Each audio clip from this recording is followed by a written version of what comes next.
On continue à dérouler le fil de l'actualité de ce 8 novembre sur notre antenne avec Alice Gastine, la chronique de l'Écho. Bonsoir Wilfried, bonsoir à tous. Alors ce soir, j'ai choisi de m'intéresser à l'auto-entrepreneuriat à l'occasion du premier forum organisé par la ville de Plaisir ce jeudi. Ce statut a 4 ans d'existence cette année. Environ 900 000 auto-entrepreneurs en France, dont près de 18 300 dans les Yvelines. Grégoire Leclerc, bonsoir. Bonsoir. Vous êtes président de la Fédération française des auto-entrepreneurs. Alors pour commencer, on va rappeler ensemble un petit peu le fonctionnement de ce statut. Alors le régime de l'auto-entrepreneur fonctionne de manière extrêmement simple, sur la base de 4 points clés. L'inscription est facilitée sur Internet, à peu près en 10 minutes. On ne paye pas de TVA, on n'est pas assujetti à la TVA. Bien sûr, ce qui implique de ne pas la facturer au client, mais pas non plus de la récupérer. On a un fonctionnement qui implique que si on ne fait pas de chiffre d'affaires, on ne paye pas de charges, ce qu'on appelle le système micro-fiscal, micro-social. Et les charges sont payées en pourcentage du chiffre d'affaires réalisé. Alors on va revenir en détail sur tous ces points avec des auto-entrepreneurs que nous avons rencontrés lors de ce forum à Plaisir. 22 auto-entrepreneurs de la ville étaient présents. On écoute l'adjointe au maire chargée de l'économie qui nous explique la démarche de la ville. Je crois qu'il était aujourd'hui, puisque la situation économique est morose, que le statut aussi d'auto-entrepreneur n'est pas encore, va encore évoluer. Et il nous a semblé opportun de faire une action très ciblée vers l'auto-entrepreneur qui permettra de mieux connaître leur statut, aussi de saluer et d'encourager leur volonté d'avoir créé leur structure, mais aussi de les accompagner pour pouvoir développer leur activité et de pouvoir donner davantage de dynamisme. Grégoire Leclerc, est-ce que c'est important que des villes comme ici Plaisir soutiennent ce statut d'auto-entrepreneur ? Alors non seulement c'est important, mais j'ai même envie de dire que c'est fondamental. Cette initiative, telle qu'elle a été montée à Plaisir, c'est à peu près la 5e ou la 6e que la Fédération des auto-entrepreneurs soutient et encourage en France. C'est quelque chose qui devrait être, à mon avis, beaucoup plus répandu. Pourquoi ? Parce que l'auto-entrepreneur aujourd'hui, c'est la première pierre, c'est le bas de la pyramide de la création de l'entreprise en France. Et il est extrêmement important que cet auto-entrepreneur s'inscrive au niveau local dans un paysage global entrepreneurial, avec l'ensemble des acteurs économiques, du Conseil général, de la mairie, les autres entreprises. Et tout ça, si vous voulez, ça doit être encouragé par les pouvoirs publics qui sont aujourd'hui les seuls, et je pense les plus à même, voire les seuls, à pouvoir faire cet effort, on va dire, d'insertion professionnelle des uns avec les autres. Beaucoup se lancent dans l'auto-entrepreneuriat. Est-ce que tous réussissent ? Alors non, bien sûr que non. Le régime de l'auto-entrepreneur, il a cet avantage fondamental qu'on ne prend pas de risque quand on teste un projet. Il a été conçu d'abord pour ça, aussi pour effectivement faire ressortir du travail au noir un certain nombre d'activités qui étaient entrées, mais aussi pour favoriser la prise de risque. Cette prise de risque est très faible. Aujourd'hui, on peut dire que 3 auto-entrepreneurs sur 4 persévèrent. Sur 1 200 000 Français qui ont tenté, 800 000 restent encore actifs, donc c'est plutôt pas mal. Sur les 800 000, 350 000 font vraiment du chiffre d'affaires. Les autres bégayent, bafouillent, essayent, recommencent. Certains, effectivement, arrêteront. Mais on a, avec ce dispositif, et je pense que c'est ça l'effet majeur à retenir, on a, avec ce dispositif, mis le pied à l'étrier à un certain nombre de Français qui n'auraient jamais tenté autrement. Vous parliez du chiffre d'affaires, c'est intéressant de regarder ces chiffres. En France, le chiffre d'affaires moyen pour un auto-entrepreneur est de 9 332 euros. Dans les Yvelines, en Ile-de-France, même plus globalement, il est de 11 300 euros. Pourquoi cette différence ? Est-ce que c'est lié au dynamisme économique ? Alors oui, c'est effectivement lié au dynamisme économique. On le voit dans toutes les grandes régions dynamiques françaises, l'Île-de-France, Rhône-Alpes, la zone autour de Marseille, Lille, Bordeaux, qui sont des activités souvent plus liées aux services aux entreprises et où on a un chiffre d'affaires global qui est quand même plus élevé, avec des activités souvent plus techniques, plus poussées, plus en pointe, avec un peu d'innovation. Et puis inversement, dans un milieu très rural, vous allez dans la Corrèze, la Creuse, l'Alsace-Lorraine, la Franche-Comté, on a des chiffres d'affaires moyens qui peuvent descendre à 6 000, 7 000 euros par an, avec des professions qui sont parfois en voie de disparition, ou des petits gîtes, des chambres d'hôtes, des choses qui vivotent un peu et qui, sous un autre régime fiscal et social, ne fonctionneraient pas. Mais est-ce qu'on peut vivre avec ce statut d'auto-entrepreneur ? Est-ce qu'on peut gagner sa vie véritablement, correctement ? Alors, on peut vivre avec le régime de l'auto-entrepreneur. Aujourd'hui, sur les 800 000 Français qui sont auto-entrepreneurs, il y en a un petit tiers qui vit de son activité. Pour les autres, c'est un complément d'activité ? Exactement. Pour tous les autres, c'est un complément d'activité. Ceux qui en vivent génèrent en moyenne entre 25 000 et 32 000 euros, qui est le chiffre d'affaires maximal qu'on peut générer en tant qu'auto-entrepreneur. Autorisé. Et ceux qui en vivent, aujourd'hui, ont finalement 2 objectifs. Le premier, c'est de stabiliser l'activité pour essayer d'en vivre avec le plus longtemps possible. Et puis le deuxième objectif, bien sûr, c'est de franchir les seuils de chiffre d'affaires pour créer demain, très souvent, une SARL, avec une structure parfois à plusieurs, avec des associés, qui permet aussi de se reposer, de souffler. On parlera peut-être de la solitude, mais c'est vrai que l'auto-entrepreneur qui est seul, c'est un peu dur. Et du coup, de créer des emplois derrière. Donc on a des auto-entrepreneurs, à peu près 70 000 auto-entrepreneurs depuis 2009 qui ont créé des emplois. Mais alors quel est le profil de ces auto-entrepreneurs? Parce qu'en fait c'est assez large, il peut y avoir des retraités, des chômeurs. Alors il n'y a pas de profil type, hélas, de l'auto-entrepreneur. Globalement, on l'a dit, il est ouvert depuis finalement le mineur de 16 ans jusqu'à la personne retraitée, en passant par les salariés, les fonctionnaires, les demandeurs d'emploi, les personnes sans activité. Et hommes-femmes, il y a une proportion La proportion hommes-femmes est à peu près respectée, que ce soit dans l'auto-entrepreneuriat ou dans la création d'entreprises classiques. On est toujours autour de 34-35% de femmes, pour le reste en population masculine. Un profil type qui d'ailleurs est assez intéressant, puisqu'on voit notamment les seniors, les personnes de plus de 60 ans, qui prennent une proportion extrêmement importante dans le régime de l'auto-entrepreneur. Ils étaient 3% en 2009, aujourd'hui ils sont 18%. Alors ça veut peut-être dire aussi que les revenus pour les retraités sont sont de plus en plus bas. Alors il y a effectivement un double enseignement. Premièrement, c'est qu'effectivement ils cherchent des pensions complémentaires à leur pension de retraite, et ça c'est très clair. Et puis la deuxième chose, c'est qu'on a beaucoup de retraités aujourd'hui qui sont très en forme physiquement, psychologiquement, mentalement, ils ont envie de continuer, ils sont à la retraite. Et ils se disent, après tout, j'ai un savoir-faire, j'ai un carnet d'adresses, j'ai des clients, et j'ai des gens qui me demandent de faire des choses. Et plutôt que de rentrer dans le travail au noir ou de faire des trucs à la petite semaine, ils disent, finalement, je suis auto-entrepreneur, je fais ça de manière légale et c'est du bénéfice. On va peut-être écouter le témoignage d'un auto-entrepreneur que vous avez rencontré. Parmi les auto-entrepreneurs présents donc, au forum, il y avait un professeur d'anglais, ancien vacataire de l'éducation nationale. Il nous explique les avantages qu'il trouve à ce statut. Ça me permet à la fois de facturer d'une façon qui peut être intéressante pour les entreprises, d'une part, tout en étant donc assez concurrentiel, et d'autre part, de recevoir reconnaissance de ma prestation autrement que ce qui se passe pour certains salariés. Autre avantage, non des moindres, parce que c'est quand même un métier à vocation, ça me permet d'intervenir auprès de publics différents, d'âges différents, de couches socio-professionnelles, culturelles différentes, avec des objectifs qu'ils sont également, ce qui en retour m'amène à développer mes compétences. Cet auto-entrepreneur évoque l'avantage pour les clients. Quel est-il en fait ? Alors, il ne faut pas trop rapidement généraliser l'avantage pour les clients. Il y a deux cas de figure, globalement. Un auto-entrepreneur qui facture un particulier, n'étant pas assujetti à la TVA, va pouvoir en moyenne facturer un peu moins cher, entre 5 et 15% moins cher qu'une entreprise qui ferait à peu près le même métier. Et donc là, il y a effectivement un petit avantage compétitif, même si ce n'est pas ce qu'on préconise aux auto-entrepreneurs, parce qu'en réalité, ils perdent des marges derrière, donc ce n'est pas forcément le meilleur plan. En revanche, si le client est un professionnel, là c'est plus gênant pour l'auto-entrepreneur, puisque le professionnel ne récupérant pas la TVA qui n'est pas facturée par l'auto-entrepreneur, on va se retrouver souvent avec des problématiques de compétitivité. D'accord, donc il ne sera pas mis en concurrence avec des salariés potentiels. Alors, il ne faut pas qu'il soit mis en concurrence avec des salariés potentiels. C'est une dérive de l'auto-entrepreneur, il ne faut pas le nier, elle existe. Elle est minime, elle concerne à peu près 3% des auto-entrepreneurs, mais elle existe. C'est une dérive contre laquelle nous luttons depuis le début en disant attention, l'auto-entrepreneuriat est réservé à des indépendants qui créent une activité de manière indépendante. C'est-à-dire qu'ils travaillent de chez eux ou depuis un bureau, en prestation de freelance si nécessaire, mais pas effectivement dans l'entreprise comme un salarié pourrait le faire. Est-ce qu'il y a un contrôle régulier ? Comment est-ce qu'on peut voir justement ce genre de dérive ? Alors, il existe aujourd'hui un contrôle des auto-entrepreneurs au même titre qu'il existe un contrôle de toutes les entreprises de France et de Navarre. L'inspection du travail réalise d'ailleurs à ce sujet des missions de contrôle régulières. Les statistiques montrent que l'auto-entrepreneur n'est pas plus frauduleux qu'une entreprise classique, je vous dis autour de 3%. L'idée, pour nous, en tant que fédération des auto-entrepreneurs, ne réside pas dans le contrôle, mais réside dans la prévention. Ce qu'il faut, c'est expliquer de la manière la plus pédagogique possible aux auto-entrepreneurs comment les choses se passent lorsqu'on est patron de sa propre entreprise.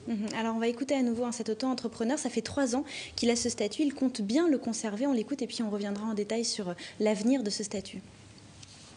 C'est un statut qui a ce site particulier d'être extrêmement simple en termes de création et également de ne pas vous faire payer quoi que ce soit si vous n'avez aucune recette, ce qui par bonheur ne m'est jamais arrivé en l'espace des 3 années écoulées.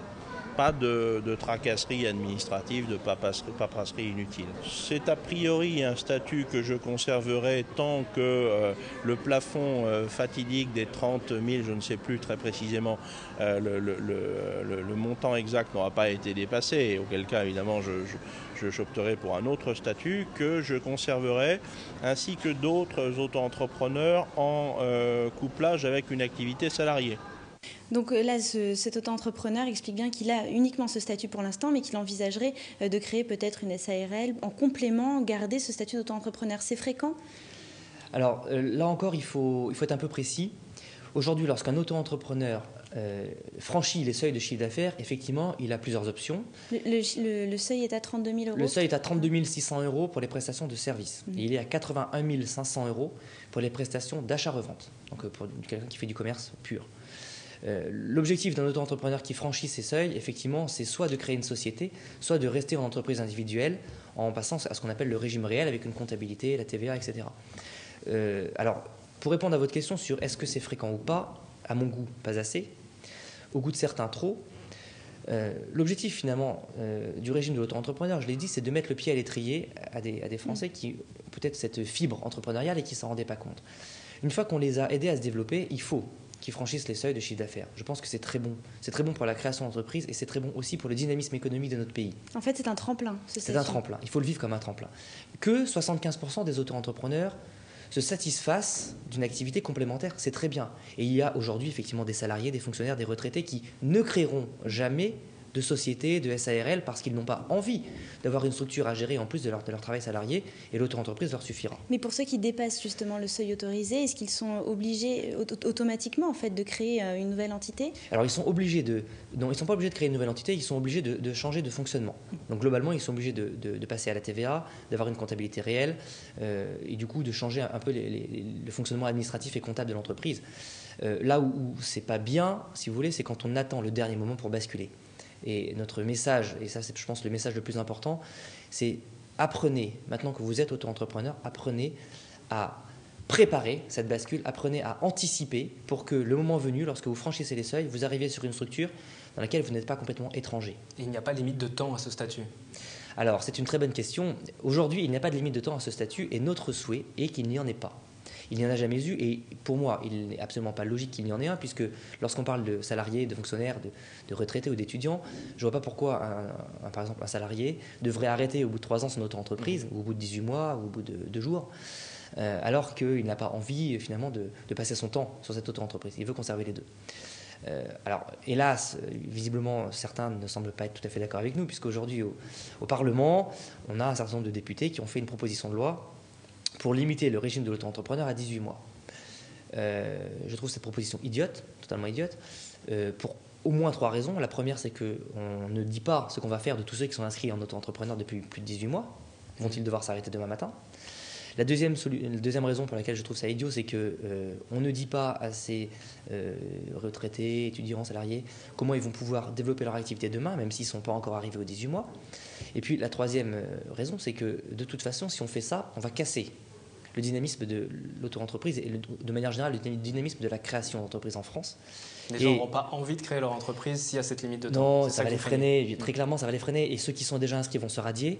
Et donc aujourd'hui, pour un statut qui arrive à générer 5 milliards d'euros de chiffre d'affaires sur une année, on va se retrouver avec des pertes fiscales, des pertes sociales de plusieurs centaines de millions d'euros. Donc on va casser finalement, alors qu'on attend de la croissance, on attend de l'énergie, on va casser ça. Oui, un statut donc, qui va être confronté peut-être à des nouvelles lois. Une dernière question peut-être sur la solitude du chef d'entreprise. C'est un vrai problème aujourd'hui pour les auto-entrepreneurs qui découvrent en réalité ce que c'est que de gérer une entreprise en étant tout seul. Quand on est salarié, quand on est fonctionnaire, on sait à peu près ce qu'on doit faire. On a un chef, on a des tâches, on a des missions, on a un planning. Bon. Quand on est auto-entrepreneur, on doit tout faire. On doit être au four et au moulin.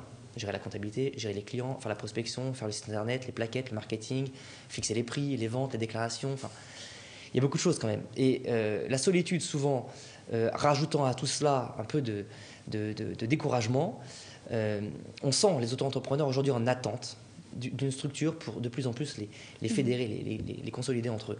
Et d'ailleurs, c'est la mission principale de la Fédération des auto-entrepreneurs. On était 3 000 en 2009, on est 52 000 aujourd'hui. Je pense qu'on sera 100 000 dans un an. Il y a un vrai besoin de dialogue et d'échange, en tout cas sur les pratiques. Tout à fait. Après 4 ans, le bilan est positif. Je pense que le bilan est très positif et il faut qu'il soit encore plus positif demain. C'est une bonne idée, gardons-la. Merci beaucoup Grégoire Leclerc pour votre venue en plateau. On parle à présent d'une entreprise informatique qui a été créée à Guyancourt il y a une vingtaine d'années et qui ne cesse de se développer. Elle recrute notamment des ingénieurs installés sur notre territoire. On regarde ce reportage. Recruter ses salariés localement, c'est la démarche de cette société de conseil et de services en informatique créée à Montigny au début des années 90 et qui depuis a connu une croissance fulgurante. Nos clients sont très sensibles au fait que les ingénieurs habitent pas très loin, ne soient pas très gênés par les transports. Le tissu local est aussi assez intéressant. Il y a l'université de Versailles-Saint-Quentin, il y a des écoles qui s'implantent. Donc nous aussi, nous cherchons à faire vivre ce tissu local parce que nous y croyons. C'est une société, c'est une ville nouvelle, donc intéressante. Donc nous pensons que c'est intéressant que tout le monde puisse y travailler et y vivre.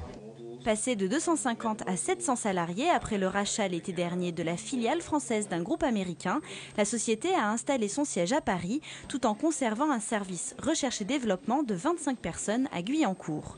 Une antenne en fort développement puisque 50 postes sont ouverts au recrutement. Profil recherché, des Bac+5 issus d'écoles d'ingénieurs ou de l'université. Une première expérience est demandée mais pas nécessaire. Softeam possède en effet une université en interne. L'avenir semble radieux pour la PME devenue grande entreprise qui table à présent sur un développement international.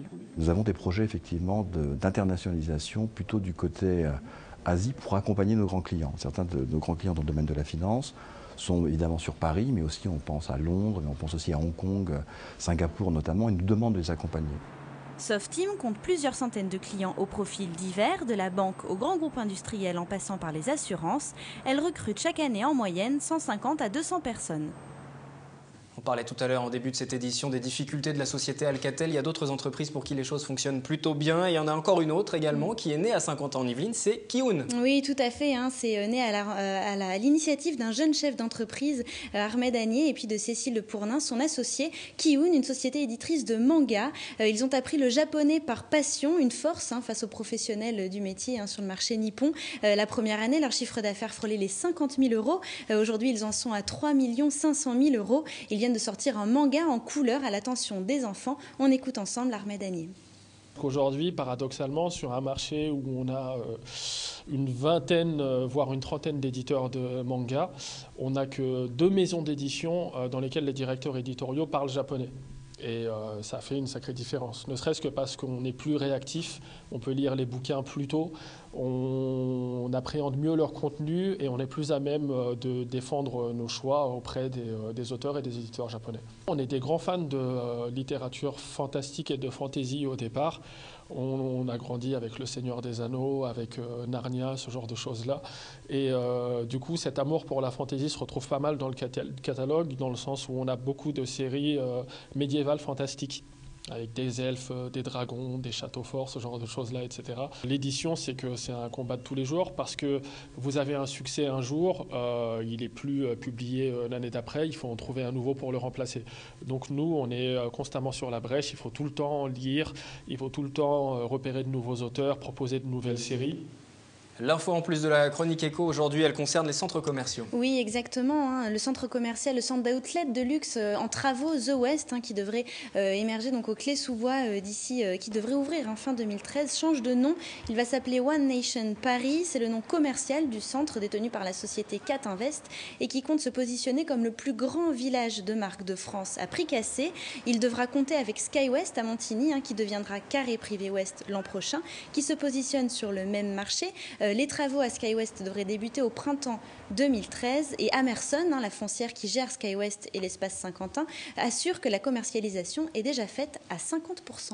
L'agenda, pour conclure, quelques dates à retenir dans l'agenda éco. Exactement. Alors la ville de Coignères organise une journée de recrutement le 15 novembre, jeudi prochain, au salon Antoine de Saint-Exupéry. Et puis la CGPME des Yvelines vous propose 2 rendez-vous le 15 novembre. Tout d'abord un petit déjeuner sur les groupements employeurs et l'actualité fiscale dès 8h30 au siège à Rambouillet.